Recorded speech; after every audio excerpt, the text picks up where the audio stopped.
RCR presenta Perú 2030, el mejor análisis sobre reforma del Estado, descentralización, modernización de la gestión pública, desarrollo regional y local, en el marco de los 17 Objetivos de Desarrollo Sostenible de la Agenda 2030.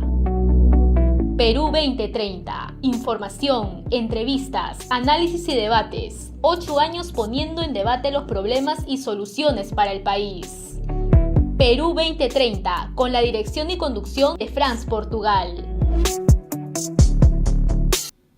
Bueno, regresamos pues con nuestro tema de hoy día, que es elecciones y movimientos regionales, para conversar sobre este tema tan importante, sobre estos procesos electorales. Tenemos hoy día como invitado a el vicepresidente de la Asociación de Movimientos Regionales del Perú. Estamos con Jimmy Silva Mena, ¿no? Él también es presidente del Movimiento Regional de Renovación Tumbesina, ¿no? Jimmy ha sido alcalde de Tumbes, es abogado, magíster en gestión pública y doctor en planificación pública y privada, lo cual es obviamente muy importante si alguien que quiera ser gobernante. Buenos días, Jimmy Silva, bienvenido a Perú 2030, gracias por estar con nosotros. Buenos días, Frank, buenos días de Dios para todo tu público oyente y televidente.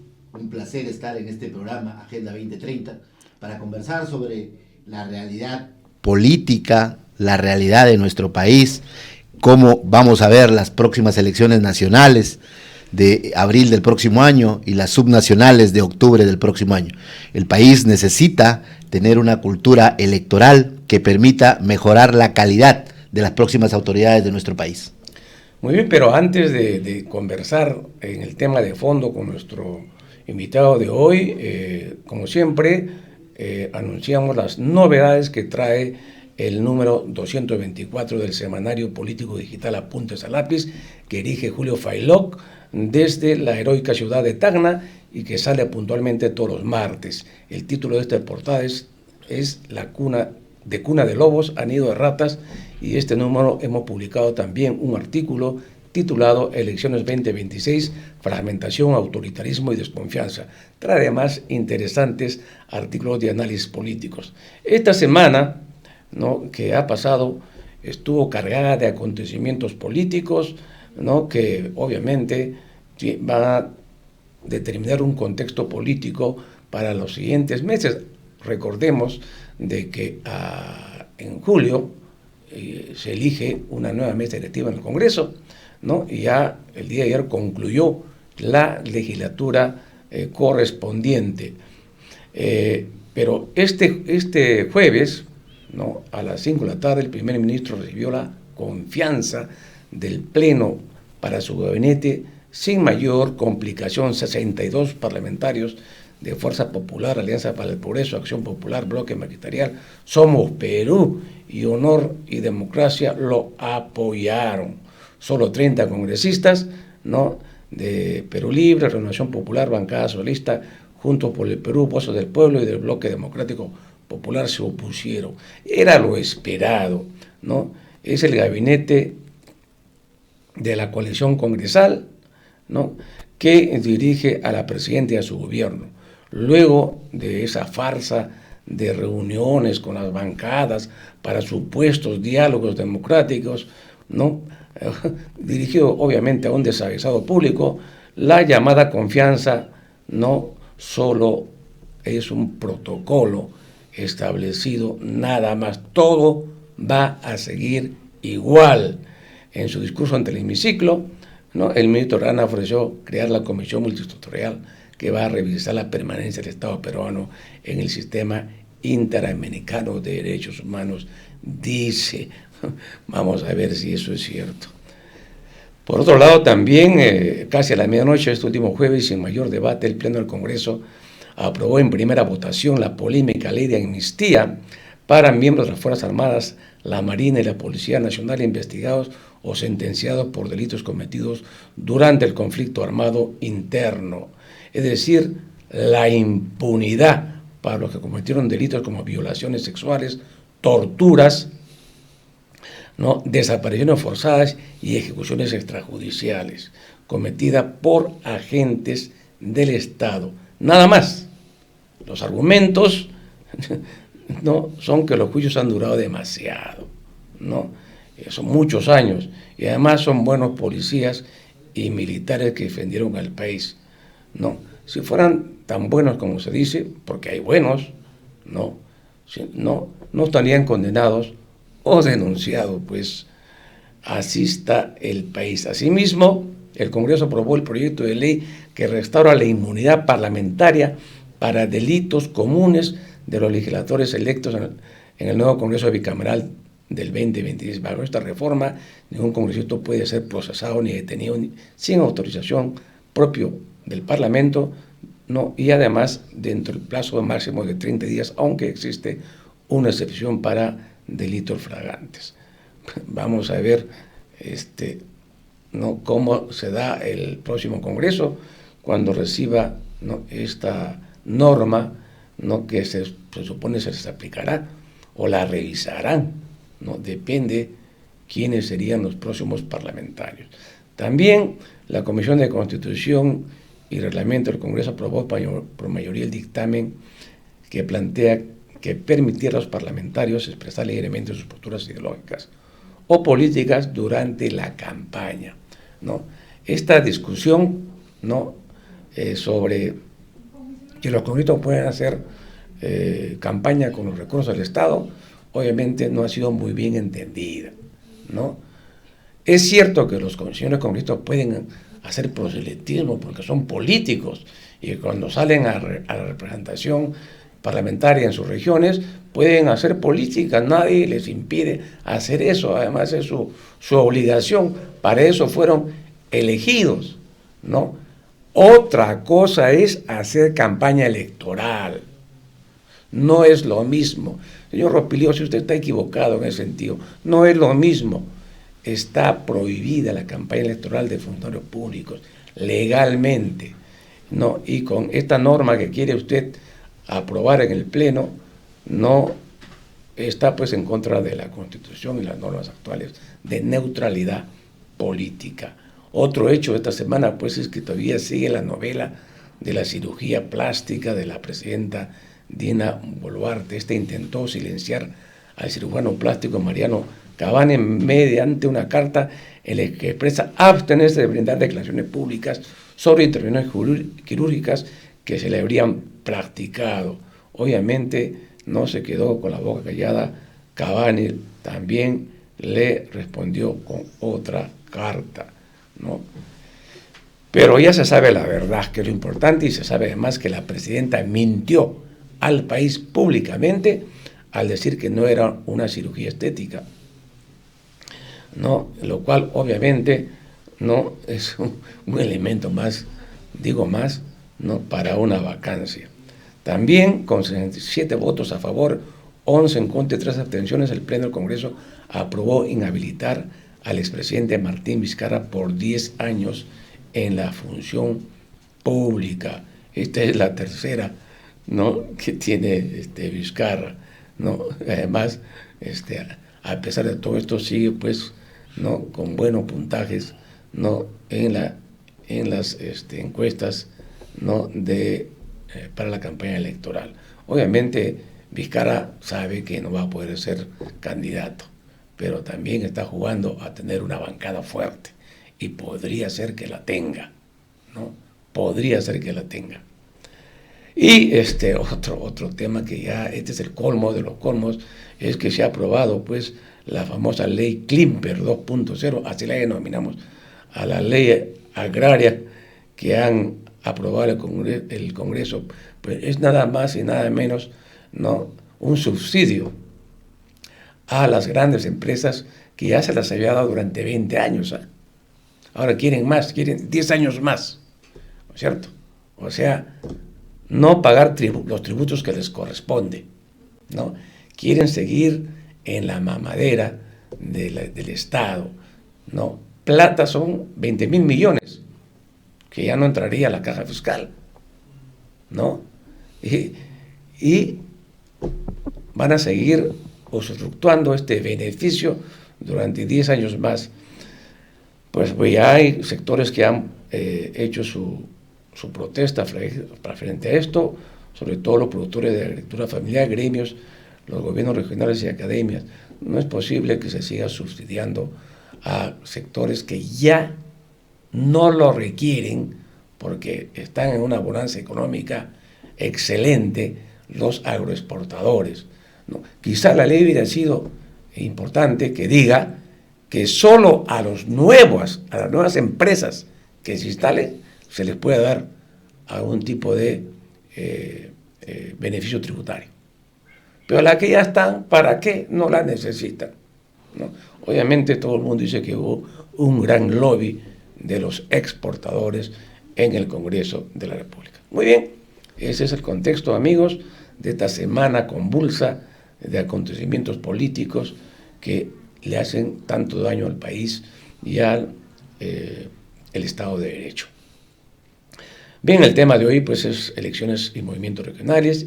Ima Silva Mena, vicepresidente de la Asociación de Movimiento Regional del Perú, presidente del Movimiento Regional Renovación Tumbesina, pero además Jimmy Silva ya ha sido alcalde por Tumbes, es abogado, magíster en gestión pública y doctor en planificación pública y privada. Primera vez que estoy entrevistando a una persona que se ha preparado para gobernar, ¿no? Nosotros hemos sostenido que la mayoría de candidatos a los cargos de elección popular no tienen la menor idea de cómo gobernar el país. O sea, no se han preparado. Obviamente hay excepciones, hay gente muy bien preparada y con lo que llamamos nosotros capacidades de gobierno, ¿no? Pero en este caso, Jimmy, ¿tú te has preparado para gobernar? Franz, reiterando mi saludo, como has dicho parte de mi currículo, yo soy un ciudadano peruano, tumbesino, dedicado al derecho, más de 30 años ejerciendo la profesión y hace 18 años dedicado a la política activa de representación, buscando que las realidades sociales de nuestro país generen desarrollo y transformación. En ese sentido, hoy gobernar una sociedad, ser titular del pliego, ya sea en una alcaldía distrital, delegada, provincial, o un gobierno regional, o el Congreso de la República, o en su caso un presidente de la República o un ministro, tiene que tener niveles de capacidad para poder hacer gestión. Me tocó ser alcalde de Tumbes en el periodo 2019-2022, en plena apareció la pandemia, recuerda usted, claro. 20 meses de pandemia, ¿no? Y un evento lamentable para la humanidad, porque fue para la humanidad catastrófico, para lo que nadie se había preparado, para lo que no estábamos preparados, y sobre todo en países como el nuestro. Pero pudimos, gracias a Dios, quedarnos vivos y hacer labor como, por ejemplo, nosotros creemos mucho, y digo nosotros porque somos un equipo de Renovación Tumbesina, creemos mucho en la articulación internacional. Tumbes es frontera con el Ecuador, y allí, por ejemplo, existe la Asociación de Alcaldes del sur del Perú, del sur del Ecuador y del norte del Perú, que se llama Avincenot. Yo en esa época era el presidente de esa asociación y en función a esa presidencia de esa asociación logramos conseguir que Ecuador nos done 336,000 dosis de vacuna, por ejemplo, que no solo sirvieron para Tumbes, sino para el cordón fronterizo de Piura, porque se fueron a Sullana, para Cajamarca, porque se fueron a Cajamarca. Fuimos la única municipalidad del Perú y la única institución del Perú que pudimos conseguir en época de crisis vacunas donadas. O, por ejemplo, la ejecución presupuestal que nosotros hemos tenido, hemos quintuplicado el presupuesto de la provincia. ¿Eso cómo? Con gestión. ¿Eso cómo? Sentándonos con las diferentes ventanas de inversión que tiene el Estado a nivel local, nacional e internacional. Eso es parte de lo que hay que hacer, y hoy hablar de política implica hablar de integración. Por eso es que formamos parte de la Asociación de Movimientos Regionales, que la lidera el amigo Freddy Braco, y a partir de allí buscamos en este equipo de trabajo lograr una integración. Los problemas del Perú desde las regiones siguen siendo los mismos. En Tumbes tenemos problemas de contaminación del río Tumbes por metales pesados. Los mismos problemas los tiene Ayacucho, contaminación en sus cuencas por metales pesados. En Tumbes hay problemas de saneamiento básico, o sea, Hay todavía escasez de servicios básicos de agua y desagüe. En Puno los problemas son los mismos. Falta agua y desagüe. En Tacna tienes sequía.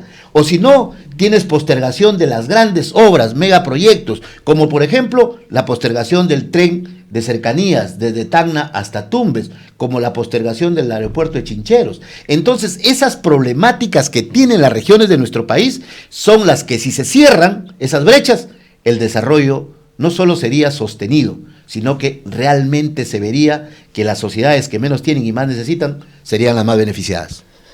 Sin embargo, Jimmy, no sé cómo será el caso de Tumbes, hay muchas obras paralizadas en el país. O sea, según cifras, ¿no?, de Capeco, hay 2.572 obras paralizadas en el país, ¿no? El 72% pertenecen a los municipios. 72%. Increíble. Entonces, según tu experiencia, ¿no?, tú has estado en la gestión municipal, ¿no?, conoces cómo funciona eso. ¿Cuál es la razón por la cual hayan tantas obras paralizadas en los municipios?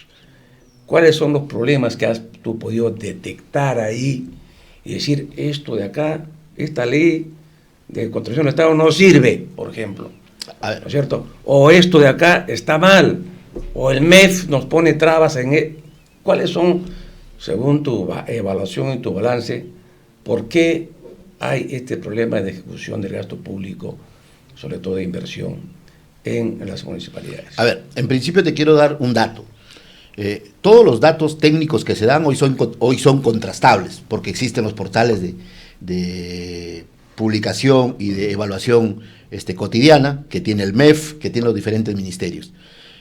Nuestro gobierno, a finales del año 2022, no dejó una sola obra, ni paralizada ni suspendida. Y ese es un dato contrastable. ¿Cómo pudimos ejecutar obras sin dejar obras ni paralizadas ni suspendidas? Hay varios temas que te hagan. Primero, es un tema de capacidades, es un tema de conocimientos, es un tema de equipo. Las obras pasan desde la planificación, por el lado de lo que significan los perfiles y los proyectos, a el lado de lo que significa conseguir la parte presupuestal, que es la etapa de gestión, y de ahí la etapa de ejecución. El Estado tiene normas que, por ejemplo, la ley de contrataciones del Estado, que ha sido ya modificada en gran medida, hay una nueva norma al respecto, pero que se ha ido parchando poco a poco. Por eso es que aparecían las famosas contrataciones de Estado a Estado, de gobierno a gobierno, que era una especie de sacarle la vuelta a la ley de contrataciones del Estado. Qué raro, el mensaje que te da el Estado es que las contrataciones de gobierno a gobierno sí son exitosas, en cambio las que hace el propio Estado mediante la ley de contrataciones no son exitosas. Cuando las contrataciones de Estado a Estado vienen y subcontratan a las empresas de aquí para que ejecuten las obras. Sí, entonces, a partir de allí, quiere decir que los de aquí somos corruptos y los que vienen a guiarnos de afuera no. No. Hay equipos con capacidades, hay equipos que deberían formarse a nivel regional, municipal y a nivel nacional. Falta compromiso, falta capacidad de ejecución. Por supuesto que la corrupción es un tema que también lacera, que también contamina. Pero eso, ¿cómo se acaba? Desde el punto de vista de entender que política haces para hacer docencia y decencia. Cuando va una autoridad, llámese alcalde, llámese gobernador, llámese regidor, tiene que entender que hay que invertir el presupuesto del Estado en las principales brechas. Algunos alcaldes o algunas autoridades piensan que hacer una obra de agua y desagüe no da réditos, porque va debajo de la tierra y la gente no lo ve. Por lo tanto, prefieren el parque, prefieren el adorno, y no las obras de saneamiento básico que generan desarrollo. Tú has señalado que es problemas de gestión, yo estoy de acuerdo porque... Pero aquí va, todavía no he terminado. Ahí ya te dije que hay problemas. Un aspecto. Problemas de gestión es un aspecto. Claro. Problemas normativos. ¿Cuáles son los problemas normativos? Es que hay normas que obsoletas. Hay que cambiarlas. Hay normas obsoletas, por ejemplo. Mira, cuando llegué a la Municipalidad Provincial de Tumbes, por ejemplo, había una directiva del Ministerio de Vivienda que no le permitía tener presupuesto adicional a las municipalidades que tenían obras paralizadas, por ejemplo. Y obras paralizadas no de tu gestión, ni por lo menos de la última gestión, sino obras paralizadas de 3 o 4 gestiones anteriores. Claro. Entonces, esa norma, ¿cómo podría propiciar el desarrollo Era bloqueada. Era bloqueada. Yo me senté, recuerdo, con el presidente en esa época que me tocó gobernar, con Martín Vizcarra, le explicaba que esa norma era contraproducente, porque incluso la norma permitía y exigía que se ejecute la obra cuando esa obra había sido planificada hace 15 años. La realidad problemática ya no era la misma, claro. La inversión ya no era la misma, pero el Estado insistía con que se ejecute esa obra. No se entendió el mensaje, vino el siguiente presidente, que fue Castillo para esa época, me senté a conversar con ellos, le explicamos que eso era imposible seguir manteniendo, y con una directiva, más allá que con una ley, con una directiva se subsanó ese tema, y regiones como la de Tumbes pudieron tener presupuestos para obras, por ejemplo, como en Tumbes, la construcción de saneamiento. Logré desbloquear obras en nuestra región y en otras regiones. Claro, eso también se aplicaba a cualquier otra exactamente. Región. ¿Eso qué quiere decir? Que si nos ponemos a hacer una evaluación de las normas que permiten una articulación en la inversión pública, el Estado podría mejorar. Y la ley de contrataciones del Estado, este tema que lo hemos conversado varias veces acá en el programa, con algunos especialistas, ¿no? Parece que me gusta preguntarle a alguien que ha vivido, ¿no?, la experiencia y no por fuera, ¿no?, a pesar que son técnicos brillantes, ¿no?, que cómo ha encontrado el caso de la inversión pública en la gestión misma, ¿no? Por ejemplo, para mí la ley de la OCE habría que modificar varias cosas de ella. Mira, es que en lugar de ayudar, es un impedimento para la inversión pública. Yo te voy a... Y también te voy a dar otro dato más para ver qué piensas tú, ¿no? El gran responsable de este problema de la cantidad de obras paralizadas, ¿no?, es el Ministerio de Economía y Finanzas. Es el gran responsable, ¿no? Porque ese tema es su responsabilidad, porque ellos manejan el presupuesto nacional y el presupuesto que se le da a cada gobierno regional o municipal, ¿no? Y además tienen la responsabilidad técnica legal de hacer modificaciones, cambios en las normas para que pueda, ¿no?, desbloquearse la ejecución de la obra pública. Sin embargo, no lo hacen. Lo que pasa es que aquí vienen varios temas con el MEF. Primero te exigen ejecución presupuestal en tiempos en que ellos mismos no respetan los plazos para hacer las transferencias respectivas. Las transferencias las hacen el segundo, el tercer mes del año cuando te están pidiendo ejecución presupuestal. Así es. Número 1. Número 2. ¿Qué pasa aquí? El Estado requiere de autoridades y funcionarios que sepan tomar decisiones, porque hoy también hay una serie de acciones que generan denuncias y que se tiene miedo tomar decisiones técnicas en el camino, porque el objetivo de una obra es generar bienestar.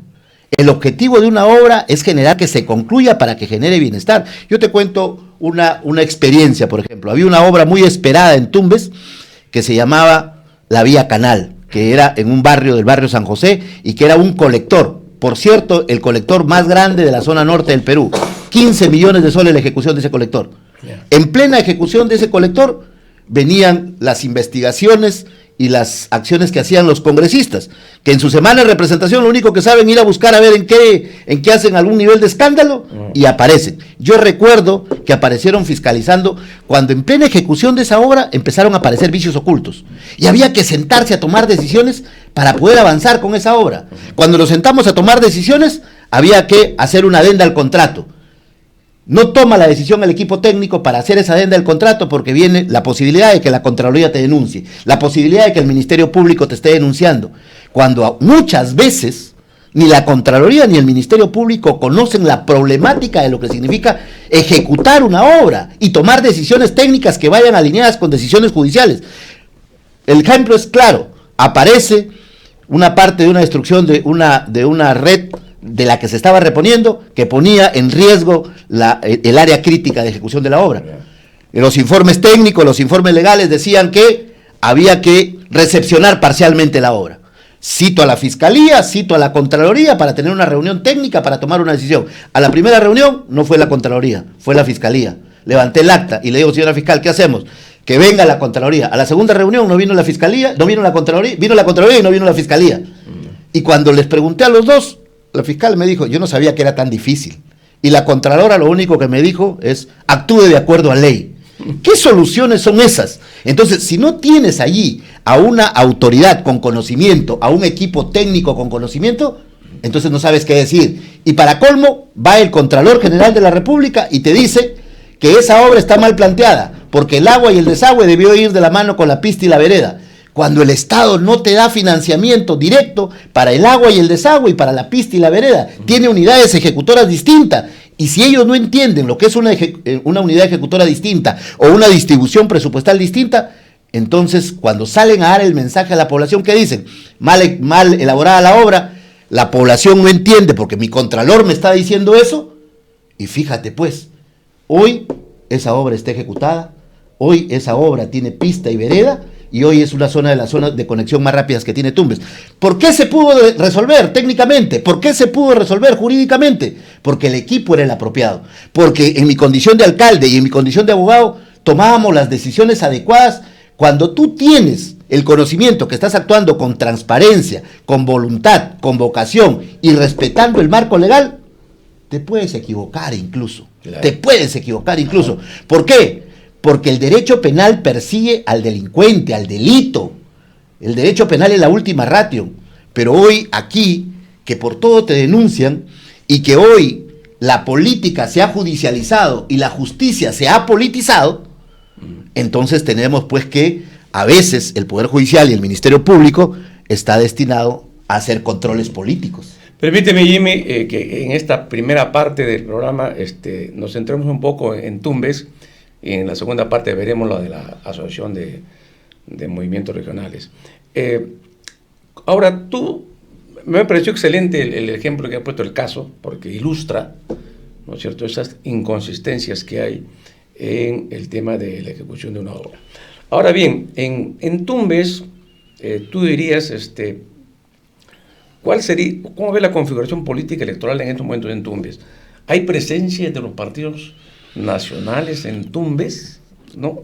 ¿O cuáles tendrían alguna presencia ya en este momento? ¿O ese tema todavía está recontra verde, como se dice en Tumbes? La presencia de los partidos políticos, no solo en Tumbes, sino a nivel de las regiones, está muy deteriorada. Está muy deteriorada. Es por ello que los movimientos regionales a nivel de elecciones subnacionales, o sea, llámese gobernadores y llámese alcaldes, ha sido la de mayor presencia, la de los movimientos regionales. Sí, claro. Va del movimiento. Así ha sido. Para Tumbes, el último gobernador o el actual gobernador pertenece a un partido político. Pertenece a un partido político. Los anteriores gobernadores, los últimos 3 gobernadores han pertenecido a movimientos regionales. Yo soy un convencido que el próximo gobernador... ¿A qué partido pertenece el actual gobernador pertenece a Alianza para el Progreso. Alianza para el Progreso. ¿Ya? Y entonces, la oferta electoral que hicieron en Tumbes sigue postergada. Los tumbesinos, el gobernador regional les hizo la oferta de un nuevo puente, les hizo la oferta de la vía de evitamiento, nos hizo la oferta de la nueva planta de agua, entre otras ofertas, nos hizo la oferta de la ampliación de la frontera agrícola. El único proyecto de irrigación que tenían, ya se lo pasaron al gobierno central, que por cierto viene hace 20 años. Entonces, la oferta electoral sigue intacta. Y ya estamos en el tercer año de gobierno. O sea, te estoy dando resultados técnicos que están allí, a la vista. Claro. Y revisemos la parte presupuestal. A Tumbes, en provincia, le llega aproximadamente 10 millones de soles por año. Si tú sumas un periodo de 4 años, son 40 millones de soles. Casi nada para hacer una obra pública, ¿no es cierto? En el periodo de ejecución nuestro, que dicho sea de paso, reitero, fue en época de pandemia, logramos, entre obras recepcionadas, entre obras liquidadas o dejadas en proceso de selección o en proceso constructivo, una inversión de 240 millones de soles. Y tú dices, ¿cómo? Si estás diciendo que en un periodo electoral son 40 millones y estás ejecutando 240 millones en esos 3 niveles, ¿cómo se hace? Se hace con gestión, se hace viniendo al gobierno central a sentarte a debatir que Tumbes es una zona de frontera, que necesita ir cerrando la brecha de agua y desagüe, que fuimos el conejillo de Indias para lo que significó la privatización de agua y desagüe, que estuvimos privatizados por más de 3 quinquenios. Eso es una parte de una inversión.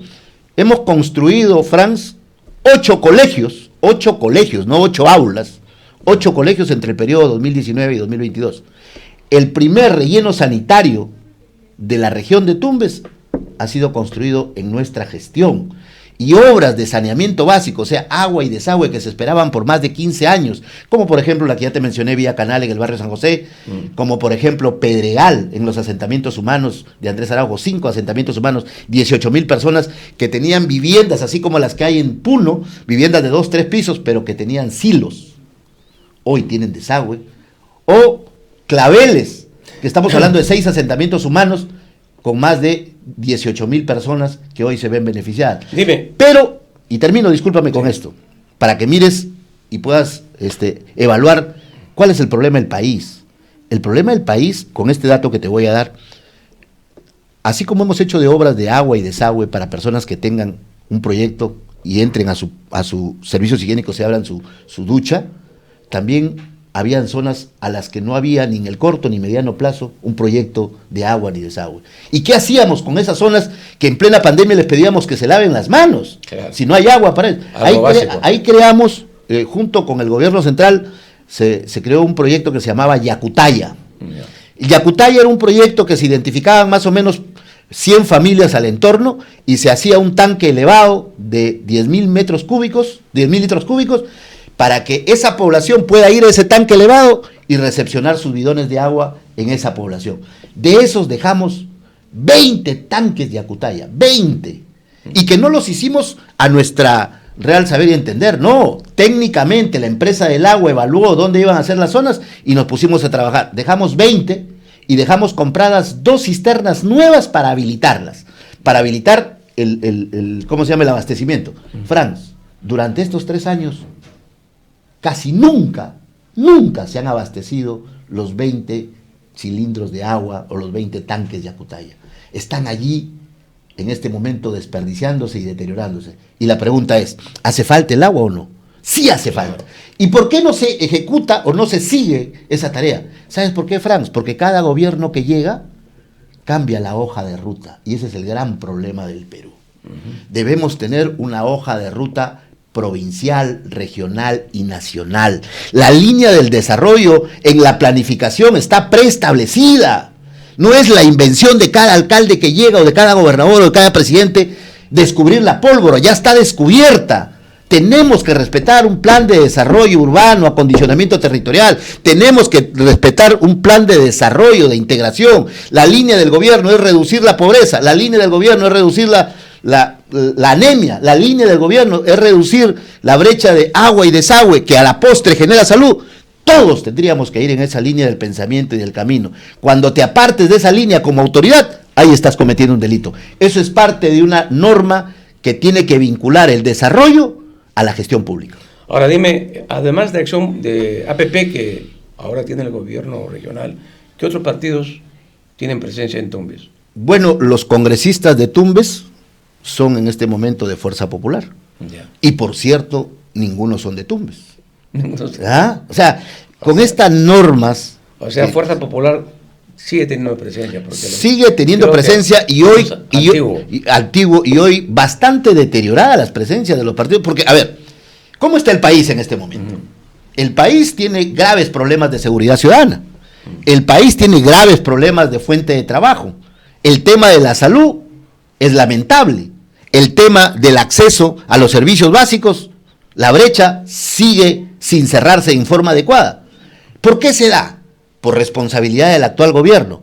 Pero el actual gobierno está ahí ya por más de 2 años porque ellos quieren o porque hay un congreso que lo está llevando en andas. Lo está llevando en andas. ¿No es cierto? Hay un congreso. Todo el mundo, creo que ya nadie no tiene otra interpretación. Entonces, nos vienen, yo siempre digo, ¿no? Nos vienen con la justificación, por decirlo menos. La gran responsabilidad. De la gran responsabilidad que le hacemos más daño al país sacando a la presidenta. La pregunta, el país está en automático.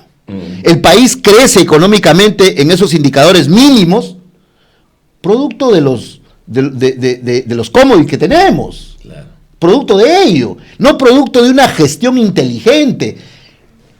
Pueden haber 1000 recetas para combatir la inseguridad ciudadana, para combatir la delincuencia organizada, para combatir el sicariato, para combatir todas las diferentes modalidades, porque la delincuencia crece con una capacidad ejecutiva que el gobierno no la puede alcanzar. Sí, ¿Pero por qué? Mm. Porque no hay liderazgo. Sí, aquí hemos conversado en un programa sobre el tema de seguridad y qué es lo que hay que hacer y qué es lo que no se hace, ¿no? Es un tema que nos llevaría a todo un debate. Bueno, pero cuando dime, gustes podemos conversar. Yo he estado 2 veces en El Salvador, ya, ¿no? Que siempre se pone de ejemplo a Bukele, a Bukele, ¿no? sí, así es. Y que pareciera que trayendo la receta de Bukele vas a resolver los problemas del Perú. Algunos creen eso. No, hay algunas cosas que podrías tropicalizar, utopía. ¿no? Otras que no. Y finalmente tendrías que tener un liderazgo como tiene Bukele hoy en El Salvador, ¿no? Que aquí en el Perú el liderazgo presidencial No hay. está bien desaparecido. Hablando del manejo económico, del tema presupuestal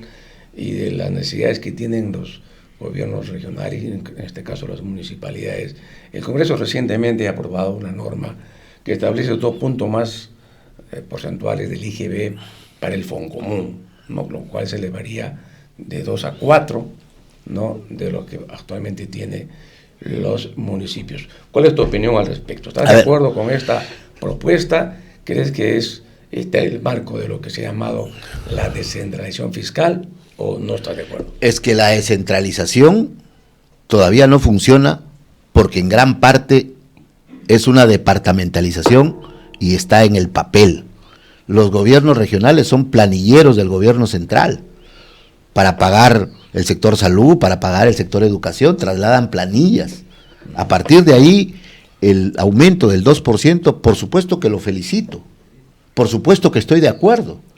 Porque si no trasladas recursos, más allá de que sean bien usados o mal usados, ya es un tema, por un lado, del nivel de autoridades que la población elige, y por otro lado, del nivel de fiscalización y capacidad del Estado de controlar con normas y con acciones que los presupuestos sean debidamente ejecutados. Pero que hay carencia presupuestal en las provincias y en las regiones, por supuesto que sí. Hay alcaldes distritales que no tienen presupuesto ni siquiera para hacer un perfil. Y si no tienes un perfil y no tienes un expediente, nunca vas a encontrar presupuesto a nivel nacional en los distintos sectores del Estado. El Estado no transfiere asistencia técnica, que desde mi punto de vista esa es otra gran falencia que tiene el Estado para desarrollar acciones concretas, inversión concreta en los distritos.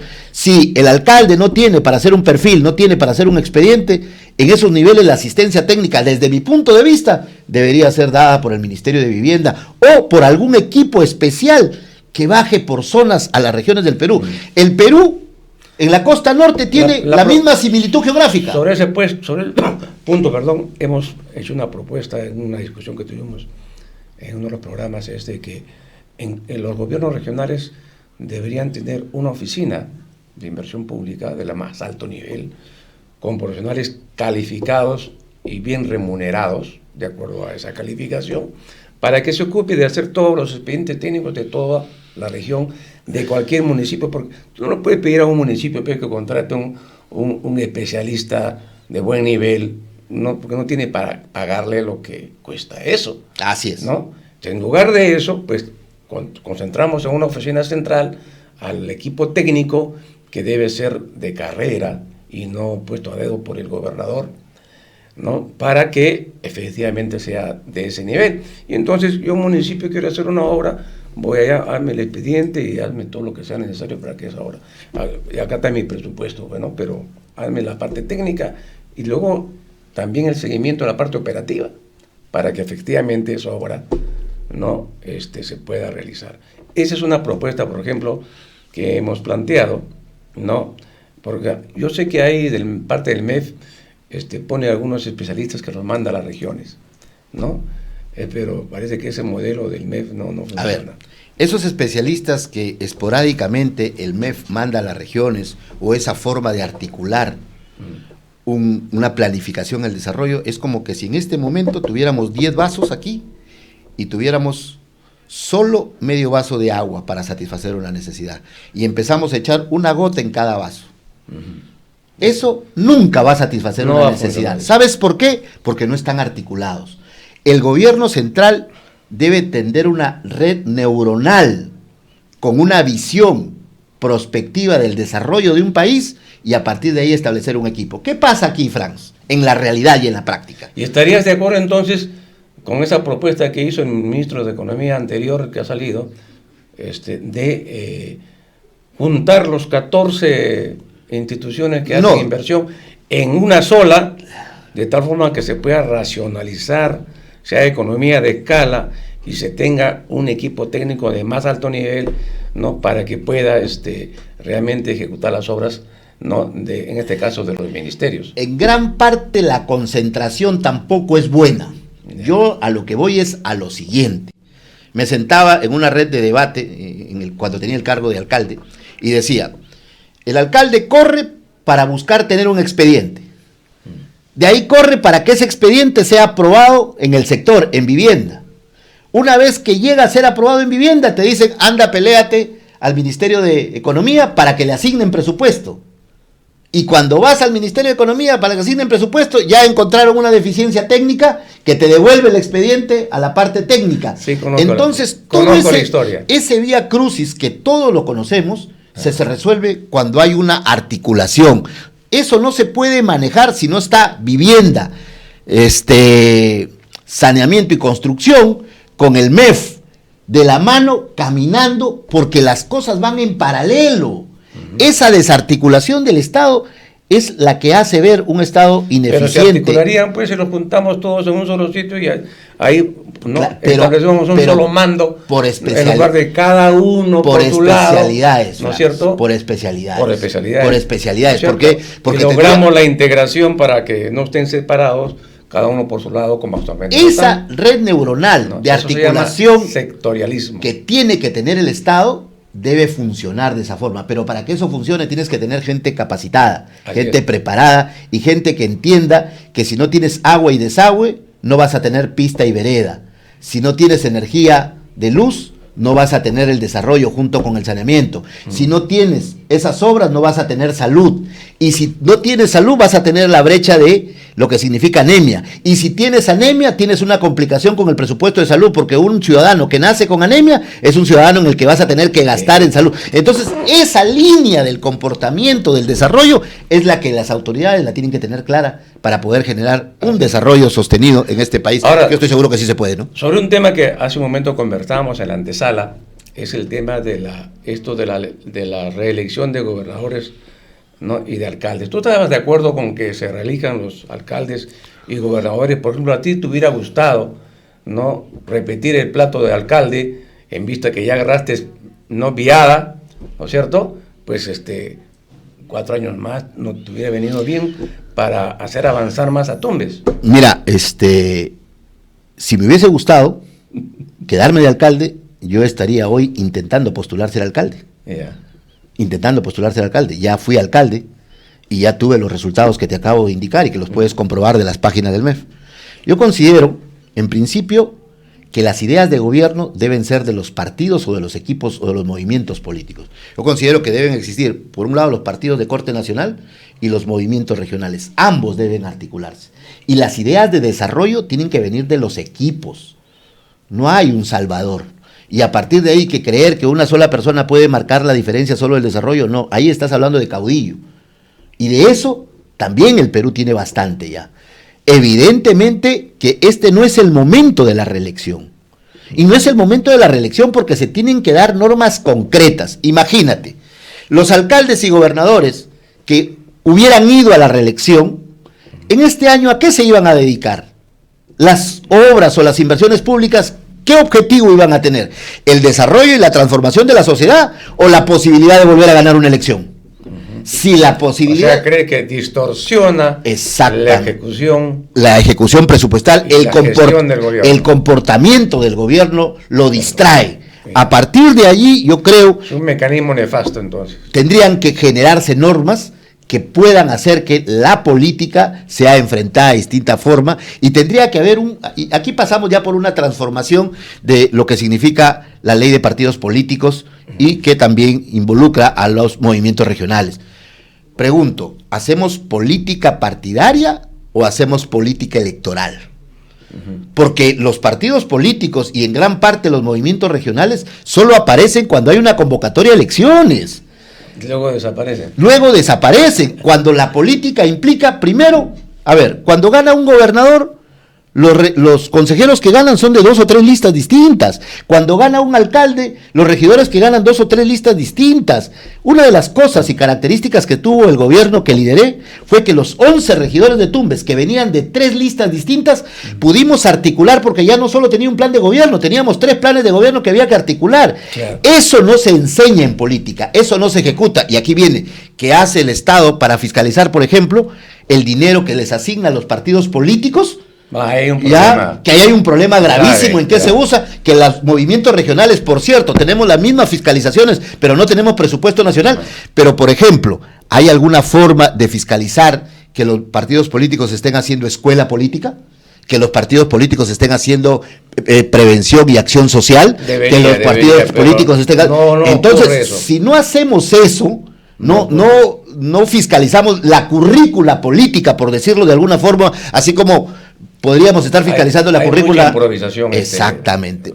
Pero si ya tenemos los partidos hacen mucha improvisación. Pero si ya tenemos diagnosticado, ¿por qué no hacemos algo por cambiar eso? Ya nos ganó el tiempo, pero antes que acabemos con el programa, ¿por qué se rompió esta alianza con el PRIN de la Asociación de Movimientos Regionales? Se rompió porque la alianza, el acuerdo que se llevó a cabo en Ayacucho, hacía que los movimientos regionales, en esa visión que tenemos de integración, de plataforma política, cuando nos integramos al PRIN fue un acuerdo programático. Ahí autorizamos a que determinados líderes pasen a ser parte de la militancia del partido político y otros nos quedemos en la militancia de los movimientos regionales. En la asociación se acordó que el presidente pase a ser militante del PRIN y el vicepresidente se siga quedando en su movimiento regional, que en este caso fui yo, no renuncié y me quedé en el movimiento regional. ¿Para qué? Porque somos sabedores que el próximo proceso electoral, con 45 partidos políticos, después del proceso electoral, más del 50% va a desaparecer.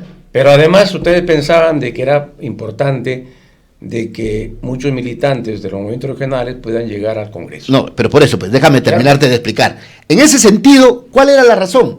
De que nosotros teníamos que tener representantes de la región que vaya a ocupar un cargo en el Congreso para evitar esta incertidumbre que hasta ayer existía, que si los movimientos regionales podríamos participar del proceso electoral, no, sí o no, porque a los congresistas se les ocurre que tenemos que desaparecer. Congresistas sin convicción regionalista. Ajá. Esa era una de las razones. La otra era establecer una plataforma de ancha base en una alianza que hasta ahora el PRIN no ha dado muestras de querer tener una plataforma de alianza, y ahora coyunturalmente aparece los informes de RENIEC, los informes de las firmas irregulares, por decirlo menos.